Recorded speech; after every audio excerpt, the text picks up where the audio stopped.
ഉത്തരാഖണ്ഡിലെ മലയോര മേഖലകളിൽ കാലാവസ്ഥ പ്രതികൂലമായി തുടരുകയാണ്. റോഡുകളിൽ കൂറ്റൻ പാറകളും മണ്ണും ഇടിഞ്ഞുവീണ് ഗതാഗതം പൂർണ്ണമായും തടസ്സപ്പെട്ടു.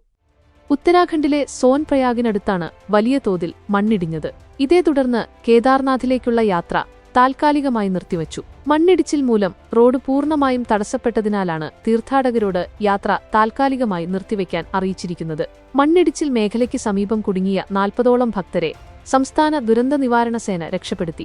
ഗൗരികുണ്ടിൽ നിന്ന് മടങ്ങുകയായിരുന്ന ചില തീർത്ഥാടകരാണ് പ്രദേശത്ത് കുടുങ്ങിപ്പോയത്. ഇവരെ സോൻപ്രയാഗിൽ സുരക്ഷിതമായി എത്തിച്ചിട്ടുണ്ട്. വരും ദിവസങ്ങളിലും പ്രദേശത്ത് മഴ തുടരുമെന്ന് തന്നെയാണ് അധികൃതർ പറയുന്നത്.